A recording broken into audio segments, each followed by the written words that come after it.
الصبح بدا من طلعته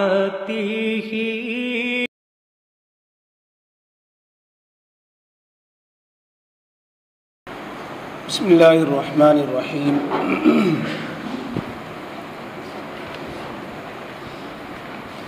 دوسرے پارے میں 7 رکوع مکمل ہوئے۔ سورہ البقرہ کے 23 رکوع، سورہ البقرہ کے 23ویں رکوع اور دوسرے پارے کے 7ویں رکوع کے بعد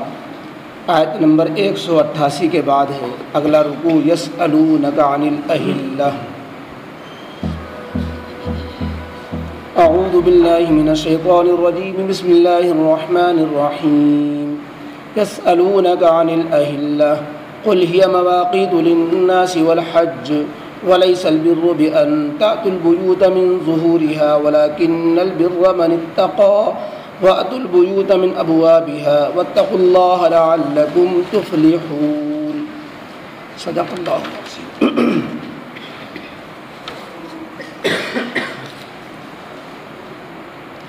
اوپر کے رکوع میں روزے کی فرضیت، رمضان کی فضیلت، مسافر اور مریضوں کے لیے سہولت، رمضان میں اور رمضان کے بعد دعاؤں کی قبولیت،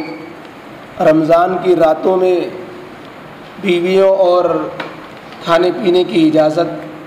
اعتکاف کرنے والے کے لیے بیویوں سے رات میں ملنے کی حرمت، ان چیزوں کا بیان تھا۔ اسی طریقے سے مال حرام سے بچنے کا حکم تھا۔ مسلمانوں کو مدنی زندگی میں جو سورہ بقرہ مدینے میں نازل ہو رہی ہے تو مسلمانوں کے لیے احکام نازل ہو رہے ہیں کہ اہل ایمان کو ان احکام پر عمل کرنا ہے۔ اب اس رکوع کے اندر روزے سے متعلق احکام دینے کے بعد اب حج اور جہاد سے متعلق اس رکوع میں احکام دیے گئے ہیں۔ حج کا بیان ہے اور جہاد سے متعلق احکام کا بیان ہے۔ چونکہ حج متعینہ تاریخوں میں ہوتا ہے، متعینہ مہینے میں ہوتا ہے، اور وہ متعینہ تاریخیں اور مہینے وہ چاند کے اعتبار سے طے ہوتے ہیں، اور روزے اور رمضان کا تعلق بھی چاند سے ہے، رؤیت ہلال سے ہے، جیسا کہ حدیث میں ہے کہ چاند دیکھ کر کے روزہ رکھو، چاند دیکھ کر کے افطار کرو۔ تو اس لیے جب حج کا بیان شروع ہونے پہ آیا تو چاند کے بیان سے اس کا ذکر شروع کیا گیا۔ چاند کی ضرورت حج میں بھی ہے اور چاند کی ضرورت روزے میں بھی ہے، گویا درمیان میں چاند کا ذکر کیا گیا جس سے روزے کا بھی تعلق ہے اور حج کا بھی تعلق ہے۔ پھر آگے جہاد کا بیان ہے، پھر حج کا بیان آگے تک چلا گیا ہے، گویا اس رکوع میں حج اور جہاد کا ذکر ہے، اور حج کی شروعات چاند سے کی گئی اور چاند کا تعلق روزے اور حج دونوں سے ہے۔ ایک واقعہ یوں پیش آیا کہ کچھ یہودیوں نے کچھ صحابہ سے سوال کیا کہ یہ چاند کے گھٹنے بڑھنے کا فلسفہ بتاؤ۔ شروع مہینے میں چاند معمولی سا ہوتا ہے دھاگے کی طرح، اس کے بعد بڑھتا رہتا ہے، پھر وہ بڑھتے بڑھتے بڑا ہو جاتا ہے، پھر وہ پورا گول ہو جاتا ہے، پھر اس کے بعد اس کے اندر گھٹنا شروع ہوتا ہے، گھٹتے گھٹتے یہاں تک گھٹتا ہے کہ بالکل چھپ جاتا ہے، پھر وہ مہینے کے اخیر پر دوسرا مہینہ جب شروع ہوتا ہے نکلنے لگتا ہے۔ تو یہ چاند کیوں گھٹتا بڑھتا ہے؟ صحابہ کرام رضی اللہ تعالیٰ عنہ مجمعین نے اس سوال کا جواب نبی کریم علیہ الصلاۃ والسلام سے جاننا چاہا۔ اس پر یہ آیت نازل ہوئی۔ در منصور، تفسیر در منصور میں حضرت معاذ ابن جبل اور حضرت ثعلبہ ابن عنمہ وغیرہ کچھ صحابہ کا نام ذکر کیا ہے۔ انہوں نے نبی کریم علیہ السلام کی خدمت میں یہ سوال رکھا کہ یہ چاند کے گھٹنے بڑھنے کی وجہ کیا ہے، چاند کے کم زیادہ ہونے کی وجہ کیا ہوتی ہے؟ اس پر یہ آیتیں نازل ہوئی۔ اس سوال کا منشا کیا تھا؟ یہ سوال کے 2 مطلب ہو سکتے ہیں۔ ایک مطلب سوال کا یہ کہ چاند کے کم زیادہ ہونے، گھٹنے بڑھنے کی علت اور حقیقت کیا ہے، یعنی اس کا سبب کیا بنتا ہے۔ گویا سائنسی وجہ اگر پوچھی جائے تو اس کا فلسفہ کیا ہے اور سائنسی وجہ کیا ہے، تکوینی طور پر جو ہے اس کی کیا وجہ بنتی ہے کہ چاند گھٹ جاتا ہے، بڑھ جاتا ہے۔ اور سوال کا ایک پہلو یہ ہو سکتا ہے کہ حقیقت اور علت نہیں پوچھی جا رہی بلکہ حکمت اور مصلحت پوچھی جا رہی ہے کہ یہ چاند کے گھٹنے بڑھنے کے فائدے بتائے جائیں، چاند گھٹنے بڑھنے کی حکمت و مصلحت بندوں سے کیا متعلق ہے، اس کا فائدہ کیا ہے۔ تو جو جواب دیا گیا ہے، اگر حکمت و مصلحت کا سوال تھا تب تو جواب بالکل سوال کے مطابق ہے کہ سوال ہی یہ تھا کہ ہمیں اس کے فائدے بتا دیے جائیں، اس کا حکمت بتا دی جائے، اس کی مصلحتیں بتا دی جائیں، تو اس کی حکمت و مصلحت آگے جواب میں بتا دی گئی۔ اور اگر حکمت و مصلحت کے بجائے حقیقت و علت اور سائنسی وجہ پوچھی گئی تھی تو جواب میں حقیقت و علت کو نہیں کھولا گیا، بلکہ جواب علی اسلوب الحکیم یعنی حکیمانہ انداز میں دیا گیا کہ اگرچہ تمہارا سوال چاند کے گھٹنے بڑھنے کی حقیقت اور علت یعنی اس کی گویا سائنسی وجوہات سے ہے، لیکن یہ سوال تمہارے شائن شان نہیں ہے، تم تو اس کے ذریعے بندوں کو ملنے والے فائدے، یہ تمہارا سوال ہونا چاہیے۔ گویا پہلے سوال کی اصلاح کی گئی اور پھر جواب وہ دیا گیا جو سوال انہیں پوچھنا چاہیے۔ چنانچہ وہ جو جواب دیا گیا وہ جواب یہ ہے، اب غرضے کے سوال ان کا چاہے حقیقت و علت سے متعلق ہو چاہے حکمت و مصلحت سے متعلق ہو، باہر صورت جواب یہ دیا جا رہا ہے کہ چاند کا گھٹنا اور پھر بڑھنا اور پھر گھٹنا اور مہینے کے شروع میں ذرا سا نکلنا اور پھر اخیر میں چھپ جانا، دراصل یہ لوگوں کی اوقات اور اوقات کی انتہا اور خصوصاً حج کے جاننے کا ذریعہ ہے کہ حج کے مہینے اور لوگوں کی تاریخوں کا حساب یہ چاند کے ذریعے سے پتہ چل جاتا ہے۔ تو وہ یہ چاند کا ایک بڑا فائدہ یہ بتایا گیا گھٹنے بڑھنے کا، اور یہ جواب کا حاصل ہی نکلا کہ آفتاب سورج جو ہے یہ ہمیشہ ایک صورت ایک حالت پر رہتا ہے، چاند کی صورت بدلتی رہتی ہے اور چاند کی مقدار گھٹتی بڑھتی رہتی ہے۔ تو شریعت نے دینی امور کا دار و مدار چاند کی تاریخوں پر رکھا، چنانچہ رمضان کے لیے جو روزے کے لیے رمضان کا مہینہ جو متعین ہے وہ چاند کی تاریخ سے طے ہوگا، عید جو ہوگی وہ چاند کی تاریخ سے طے ہوگی، بقرعید کی شروعات اور ذی الحجہ کی شروعات وہ چاند کی تاریخوں سے ہوگی، بقرعید بھی چاند کی تاریخوں سے ہوگی،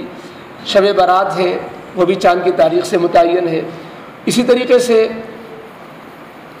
حج وہ بھی چاند کی تاریخوں سے ہی متعلق ہے۔ زکوٰۃ کا مہینہ اگرچہ شریعت نے نہیں مقرر کیا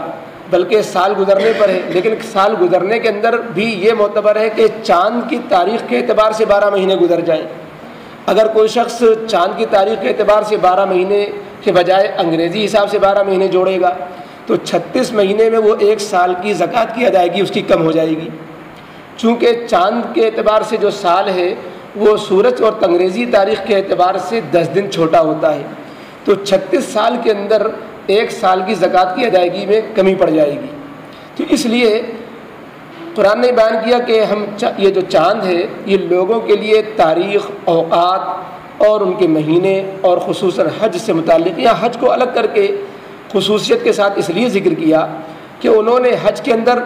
تاریخوں کے طے کرنے میں گڑبڑی مچا رکھی تھی زمانے جاہلیت میں۔ وہ یہ کرتے تھے کہ جب انہیں یہ حج کا مہینہ راس نہیں آتا، ان کو سوٹ نہیں کرتا، تو کہتے اب کی سے سفر کے مہینے میں حج کیا جائے گا، اور ذی الحجہ کا مہینہ سفر کی جگہ پہ چلا جائے گا اور سفر کا مہینہ جو ہے پہلے ہو گیا ہے۔ تو وہ اپنی طرف سے مہینے گھٹا بڑھا لیا کرتے تھے۔ ذی الحجہ کے مہینے میں جنگ حرام ہوتی ہے، انہیں جنگ کرنا ہوتا، کہتے ہیں اب کی سے جنگ ہوگی اس مہینے میں، اور فلاں مہینے میں جنگ بند ہوگی، یہ مہینہ اس مہینے سے ہم بدل لے رہے ہیں۔ یہ انہوں نے اپنی طرف سے منمانی کر رکھی تھی۔ تو قرآن نے یہ اعلان کر دیا کہ حج کا معاملہ خاص طور سے ایسا ہے کہ آدمی کی اگر روزے کی قضا ہو جائے، زکوٰۃ 12 مہینے پہ پوری نہیں دے پایا تو کسی بھی مہینے میں دے دے، روزے کے چھوٹ گئے رمضان میں تو بعد کسی دن میں قضا کر لے۔ حج کا معاملہ تو خاص طور سے ایسا ہے کہ ادا ہو یا قضا، اس کے لیے تو مہینے اور دن متعین ہیں، اس میں تو کمی بیشی اور آگے پیچھے ہیرا پھیری ہو ہی نہیں سکتی، اس کو تو بدلا ہی نہیں جا سکتا۔ آدمی رمضان کے مہینے کو تو نہیں بدل سکتا، لیکن اگر وہ روزے نہیں رکھتا ہے تو قضا کے اعتبار سے تو دن بدل سکتا ہے کہ ہم اس دن میں قضا نہیں کریں گے، ہم ان دنوں میں قضا کر لیں گے۔ حج کے اندر تو قضا کے اندر بھی تبدیلی زمانے کے اعتبار سے، وقت کے اعتبار سے نہیں ہو سکتی، لہذا ان کو یہ بتا دیا گیا، آگاہی دے دی گئی کہ حج کے معاملے میں جو تم نے اوقات کو آگے پیچھے کیا ہوا ہے یہ تمہارا فیصلہ غلط ہے۔ اللہ تعالیٰ نے حج کے لیے چاند کی تاریخوں کو مقرر کیا ہوا ہے۔ تو غرض کے جواب کا حاصل یہ بنا کہ چاند سے مہینہ شروع ہوتا ہے، پھر بڑھتا رہتا ہے، انسان کو پتہ چل جاتا ہے کہ ہم کتنی تاریخیں گزر گئی ہیں۔ جب چاند پورا روشن ہو جاتا ہے تو انسان کو پتہ چل جاتا ہے کہ اس کو یہ ایام 20 جو ہے درمیانی تاریخیں چل رہی ہیں۔ جب چاند گھٹنے لگتا ہے تو سمجھتا ہے کہ مہینہ ختم پر آ رہا ہے، چاند بالکل چھپ جاتا ہے تو سمجھتا مہینہ ختم ہو گیا، اب نیا چاند نکلے گا تو نیا مہینہ شروع ہوگا۔ یا ایک یہ بات کہ چاند کے ذریعے سے جو تاریخیں ہوتی ہیں، شرعی معاملات کی بنیاد، دنیاوی معاملات میں تو انسان کو اختیار ہے کہ آدمی اپنے حساب کتاب کے لیے اور اپنی ڈائری مینٹین کرنے کے لیے، معاملات کو اور لین دین کو طے کرنے کے لیے وہ چاند کی تاریخیں اپنائے چاہے نہ اپنائے، کیونکہ اللہ تعالیٰ نے چاند کو بھی تاریخ کا ذریعہ بنایا ہے۔ لیکن 15ویں پارے میں آیا کہ ہم نے جو ہے سورج کو بھی ہے اس کا ذریعہ بنایا ہوا ہے۔ تو یہ دونوں نظام اللہ ہی کے بنائے ہوئے ہیں، لیکن چاند کے نظام کو اللہ تعالیٰ نے دینی معاملات کی بنیاد جو ہے، دینی امور کی بنیاد یہ چاند پر کیوں رکھی؟ انگریزی اعتبار سے اگر ہوتا تو انسان کا مہینہ فکس ہو جاتا، تاریخیں فکس ہو جاتی، موسم فکس ہو جاتا، لیکن چاند کے اعتبار سے رکھنے میں ایک تو وجہ یہ کہ شریعت فطرت کے مطابق نازل ہوئی ہے، اور شریعت کے اندر پڑھے لکھے لوگوں کے علاوہ وہ لوگ جو ان پڑھ رہے ہیں، جو بیابان میں رہتے ہیں، جو پہاڑوں میں بسیرا کرتے ہیں، جو جنگل و دیہات کے رہنے والے ہیں، ان کے لیے بھی ایسا شریعت ان چیزوں کو اپناتی ہے کہ وہ کسی کی محتاجی نہیں رہتی شریعت پر عمل کرنے میں۔ چاند کی تاریخ کا معاملہ ایسے ہی ہے، سورج کے ذریعے سے، آفتاب کے ذریعے سے جو تاریخیں طے کی گئی ہیں، کوئی آدمی کسی دن طے نہیں کر سکتا کہ آج کون سی تاریخ ہے اگر کیلنڈر نہ دیکھے، جنتری نہ اٹھائے۔ آج کل تو سب چیزوں میں کیلنڈر آ گئے ہیں، تو کیلنڈر جو لوگوں نے اپنے حساب رصدی اور فلکی چیزوں کے حساب سے تیار کیے ہیں، اگر وہ چیز سامنے نہ ہو اور ان کو محتاجی ختم کر دی جائے تو انسان سورج کو دیکھ کر تو کوئی تاریخ کا اندازہ لگا ہی نہیں سکتا ہے کہ آج آپ سورج کو دیکھیے اور بتائیے گا آج کیا تاریخ ہے، کوئی نہیں بتا پائے گا سورج کو دیکھ کر کے۔ لیکن چاند کو دیکھنے کے بعد ہر عام و خاص، عالم و جاہل، دیہاتی اور شہری، وہ سمجھ لے گا چاند کو دیکھ کر کے ہاں بھائی پورا چاند ہے، مہینہ درمیانی ہو گیا ہے، یہ چاند اب گھٹنے لگا، یہ مہینہ آخری ہو رہا ہے، اب چاند شروع ہو رہا ہے لہذا مہینہ شروع ہو رہا ہے۔ تو یہ ہر ایک کے یہ کارآمد ہے۔ تو اس لیے جب کہ اس زمانے میں کیلنڈر نہیں تھے، جنتریاں نہیں تھیں، آج سے 1400 سال پہلے کا تصور کیجئے، لوگ لکھے پڑھے نہیں تھے، حساب و کتاب نہیں جانتے تھے، ان کے لیے سوائے چاند کے اگر سورج کو بنیاد بنا دیا جاتا تو وہ پریشان ہو کر رہ جاتے۔ تو اللہ تعالیٰ نے چاند کو بنیاد بنایا۔ اس کے علاوہ یہ چاند کی تاریخوں میں سارے زمانے الٹ پھیر کر آتے رہتے ہیں۔ 35 سال پہلے جن لوگوں نے سردی میں یہی 35 سال پہلے یہی گرمی کا زمانہ تھا، اور اب جو ہے 36 سال کے بعد پھر یہی گرمی کا زمانہ آ جائے گا۔ تو اس طریقے سے موسم بدل بدل کے کبھی برسات میں رمضان ہے، کبھی جاڑے میں ہے، کبھی گرمی میں ہے، اس طرح بندے کا امتحان بھی ہوتا رہتا ہے کہ کبھی گویا نرم گرم امتحان بندے کا ہوتا رہتا ہے کہ نرمی کے روزے تو رکھ لیے، گرمی کے روزے کیسے رکھ رہے ہیں، یہ رکھ رہے ہیں یا نہیں رکھ رہے ہیں، تو بندے کا اس میں امتحان ہوتا ہے۔ اور سارے ملکوں کے لوگوں کے لیے اوقات اس طریقے سے الٹ پھیر کر بدل بدل کر آیا کرتے ہیں۔ تو بہرحال مختلف مصلحتیں ہیں چاند سے۔ ایک تو آسانی والی بات ہے کہ چاند کے ذریعے سے تاریخ کا پہچاننا آسان ہوتا ہے، اگر کبھی چاند میں اختلاف بھی ہوا تو آگے 1-2 چاند کے بعد پھر اتفاق بھی ہو جاتا ہے۔ وہ اختلاف 1-2 مہینہ ہمیشہ نہیں رہتا، وہ اختلاف 1-2 مہینے کے بعد پھر اتفاق میں تبدیل ہو جاتا ہے۔ اور اگر ان تاریخوں میں حساب ہو جائے، اولاً تو کوئی ہمت نہیں کرتا، پڑھے لکھے لوگ ہمت کر پائیں گے کہ اگر چاند سورج کی تاریخوں میں اختلاف ہو جائے کہ ہم نہیں مانتے کہ یہ مہینہ 31 کا ہوتا ہے اور ایک نیا حساب پیش کر دے، تو اس کو کوئی ختم بھی نہیں کر پائے گا، اس لیے کہ اس کا کوئی اور ذریعہ نہیں ہے سوائے اس کے کہ جو انگریزی آلات و حساب ہوتے ہیں۔ تو اس لیے قرآن کریم نے چاند کو بنیاد بنایا لوگوں کے معاملات کے لیے اختیاری طور پر، اور دینی معاملات کے لیے لازمی طور پر، کہ دینی معاملات کے لیے چاند کی تاریخوں کو اپنایا جاتا ہے۔ تو گویا یہ اوقات کے پہچاننے کا اور اوقات کی اطلاع کا یہ ذریعہ ہے، اور حج کے لیے خصوصاً حج کے ایام کے مقرر کرنے کی یہ بنیاد ہے۔ تو یہ تو چاند کے بارے میں جواب ہوا جو قرآن نے دیا۔ چونکہ بات آئی حج کا ذکر آیا، ایک اور قرآن کریم زمانے جاہلیت میں جو گڑبڑیاں لوگوں نے کر رکھی تھیں اس کی اصلاح بھی کرتا چل رہا ہے۔ ایک گڑبڑی یہ پھیلا رکھی تھی حج کے اندر عوام نے وہاں پر، کہ جب وہ حج کا احرام باندھ لیتے تو اپنے گھروں میں احرام کی حالت میں دروازے سے داخل ہونے کو گناہ سمجھتے تھے کہ بھائی حج کا احرام بن گیا ہے، اب دروازے سے احرام کی حالت میں اپنے گھروں کے دروازے سے نہیں آ سکتے، گھر میں جانے کو منع نہیں سمجھتے تھے، کہتے تھے اپنے دروازے سے مت جاؤ، پھر کہاں سے جائیں گے؟ اگر چھت کی طرف سے کوئی روشن دان کھلا ہوا ہے یا پچھواڑے سے کوئی دروازہ ہے ایسا جس میں کھڑکی ہے، یا پھر نقب لگاتے تھے، دیوار کو کھودتے تھے، اس کو اندر کول کرتے اور نقب لگا کر کے پیچھے سے گھروں کے پچھواڑے سے آتے تھے اور کہتے تھے کہ احرام کی حالت میں دروازے سے گھر میں گھسنا منع ہوتا ہے۔ شریعت نے اس کی اصلاح کی، یہ تم نے کیا بے بنیاد بات بنا رکھی ہے، فضول رسم، کہ اچھا گھر میں داخل ہو رہے ہیں اس کے لیے ذریعہ وہ اختیار کر رہے ہیں جو پریشانی والا، اور گھر میں داخل ہونے کو تو چھوڑ نہیں رہے، لیکن گھر میں داخل ہونے کے لیے جو فطری طریقہ ہے دروازوں سے آنے کا اس کو چھوڑ رہے ہیں۔ تو اس کا جواب دیا، اس کی اصلاح فرمائی گئی کہ اس میں کوئی فضیلت کی بات نہیں ہے، اس میں کوئی فضیلت کی بات نہیں ہے کہ گھروں میں تم گھروں کی پشتوں سے داخل ہو، گھروں کے پچھواڑے سے داخل ہو اور گھر کے دروازوں سے داخل نہ ہو، اس میں کوئی فضیلت کی بات نہیں ہے۔ فضیلت تو اس میں ہے کہ اللہ کے احکام کو پورا کر رہے ہو نہیں پورا کر رہے ہو، اللہ کا اس سلسلے میں کوئی حکم نہیں ہے۔ اب اس سے دو باتیں معلوم ہوئی، انہوں نے غیر ضروری چیز کو ضروری سمجھ لیا تھا، اور انہوں نے ایک چیز کو جو شریعت میں گناہ نہیں تھی گناہ سمجھ لیا تھا۔ کسی چیز کو جو گناہ نہ ہو گناہ سمجھ لینا یہ بدعت ہے، جو چیز ضروری نہ ہو اس کو ضروری سمجھ لینا یہ بدعت ہے، جو چیز ثواب نہیں ہے اس کو ثواب سمجھ لینا یہ بدعت ہے۔ یہ تین بدعتیں اس میں وہ کرتے تھے۔ اللہ تعالیٰ نے پیچھے سے آنے کو ثواب نہیں بتایا، انہوں نے اس میں اپنی طرف سے ثواب سمجھ لیا۔ اللہ تعالیٰ نے پیچھے سے آنے کو ضروری نہیں قرار دیا، لیکن انہوں نے گھر کے پیچھے سے آنے کو ضروری سمجھ لیا۔ اللہ تعالیٰ نے دروازے کو چھوڑنے کا حکم نہیں دیا، دروازے سے آنے کو گناہ نہیں کہا، انہوں نے اس کو گناہ سمجھ لیا۔ تو جو چیز گناہ نہ ہو اس کو گناہ سمجھ لینا، جو چیز دین نہ ہو اس کو دین سمجھ لینا، یعنی ثواب نہ ہو ثواب سمجھ لینا، جیسے گھر کے پیچھے سے آنے کو انہوں نے ثواب سمجھ لیا تھا۔ تو یا غیر ضروری چیز کو ضروری سمجھ لینا کہ اس کو انہوں نے ضروری سمجھا ہوا تھا۔ تو یہ چیزیں غلط ہوتی ہیں اور بدعت کی بنیادیں ہوا کرتی ہیں۔ اس سے درجنوں مسائل جو اس وقت رسوم اور بدعت کے لائن سے عوام میں پھیلے ہوئے ہیں، آپ اس اصول کو دیکھیے کہ یہ دیکھیے کہ شریعت نے اس کو ضروری قرار دیا تھا کہ نہیں دیا تھا، جس کو آج عوام الناس ضروری سمجھ رہی ہے۔ یہ دیکھیے شریعت نے اس کو ثواب بنایا تھا جس کو لوگ ثواب سمجھ رہے ہیں نہیں بنایا تھا، یا شریعت نے اس کو گناہ کہا تھا جس کو لوگ گناہ سمجھ رہے ہیں یا گناہ نہیں کہا تھا۔ اگر شریعت نے گناہ نہیں کہا تھا گناہ سمجھ رہے ہیں، ثواب نہیں کہا تھا ثواب سمجھ رہے ہیں، دین نہیں بتایا تھا دین سمجھ رہے ہیں، سمجھ لیجئے یہی بدعت ہے۔ تو اس ان کی فضول رسم کی اصلاح میں گویا ایک اصول ہمارے ہاتھ لگ گیا بدعات کو پہچاننے کا۔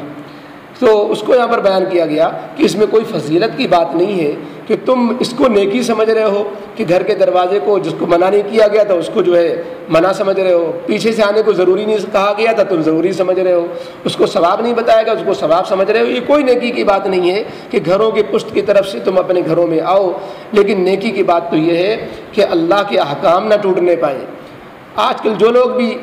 غیر ضروری کو ضروری سمجھتے ہیں، بدعات میں مبتلا ہوتے ہیں، ان سے بنیادی احکام چھوٹے ہوئے ہوتے ہیں، سنتیں چھوٹی ہوئی ہوتی ہیں اور تقوی کے دامن چھوٹا ہوا ہوتا ہے۔ سنتیں جب بھی کوئی بدعت زندہ ہوگی اس کی جگہ کوئی نہ کوئی سنت مردہ ہوگی، اور جب بھی کسی سنت کو زندہ کیا جائے گا کوئی نہ کوئی بدعت مردہ ہوگی۔ اس لیے کہ جو انسان عمل تو کرے گا، یہ بدعت کا عمل کرے گا تو کوئی نہ کوئی سنت پہ زد پڑے گی، اور سنت کو زندہ کرے گا تو بدعت پہ زد پڑے گی۔ تو قرآن نے یہی کہا کہ نیکی اور تو یہ ہے کہ تم اللہ کے احکام کو پورا کرو اور خلاف ورزی سے ڈرو، اور گھروں میں تم اپنے دروازے سے آؤ جو تمہارا فطری طریقہ ہے، اور احکام کی مخالفت میں اللہ سے ڈرو تاکہ تم کامیاب ہو سکو۔ تو ان آیتوں میں گویا دو حکم ہوئے، ایک تو رؤیت ہلال سے متعلق کہ اس کی حکمت و مصلحت کیا ہوتی ہے، اور دوسرے جو ہے ایک فضول رسم کی اصلاح جو انہوں نے حج کے موقع پر کر رکھی تھی، اور اس اصلاح کے ضمن میں ایک اصول کہ غیر ضروری کو ضروری سمجھنا،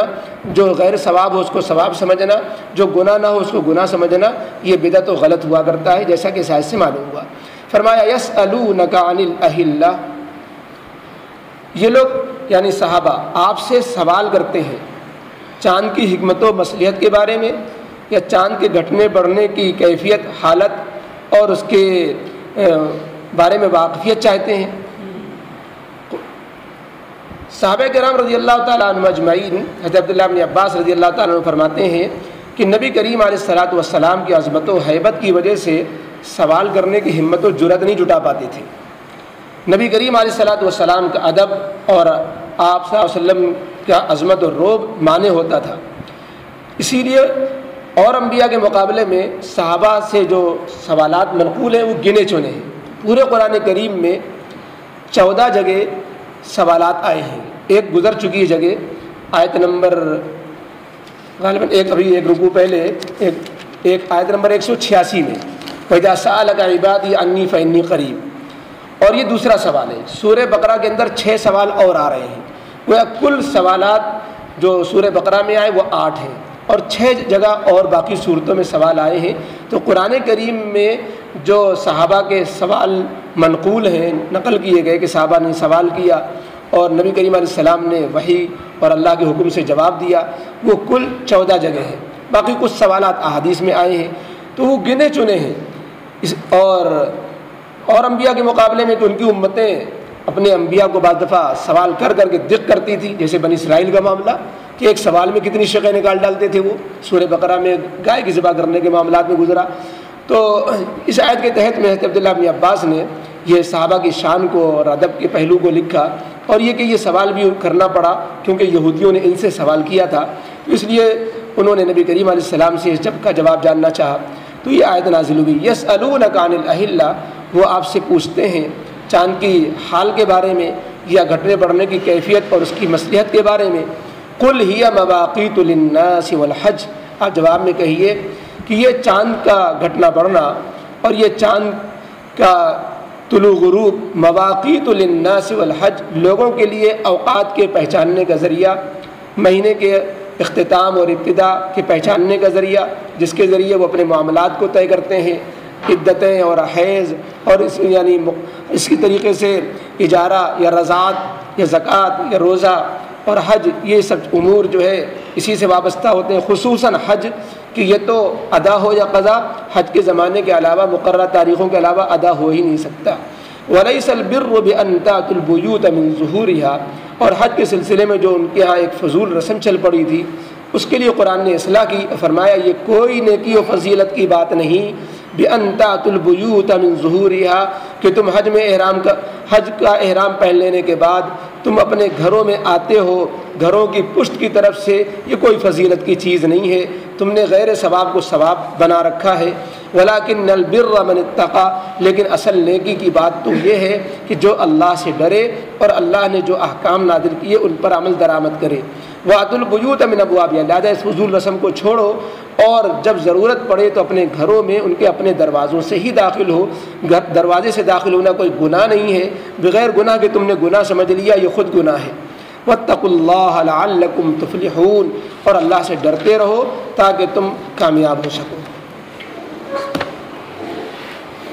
اللهم صل على سيدنا مولانا وحبيبنا شفيعنا محمد وعلى آل سيدنا محمد وآله وصحبه وبارك وسلم۔ ربنا ظلمنا أنفسنا وإن لم تغفر لنا وترحمنا لنكونن من الخاسرين۔ ربنا لا تزغ قلوبنا بعد إذ هديتنا وهب لنا من لدنك رحمة إنك أنت الوهاب۔ ربنا هب لنا من أزواجنا وذرياتنا قرة أعين واجعلنا للمتقين إماما۔ اللهم أرنا الحق حقا وارزقنا اتباعه، اللهم أرنا الباطل باطلا وارزقنا اجتنابه۔ اللهم إنا نسألك العفو والعافية في ديننا ودنيانا وأهلنا وأموالنا، وصلى الله تعالى على خير خلقه محمد وآله وصحبه أجمعين برحمتك يا أرحم الراحمين۔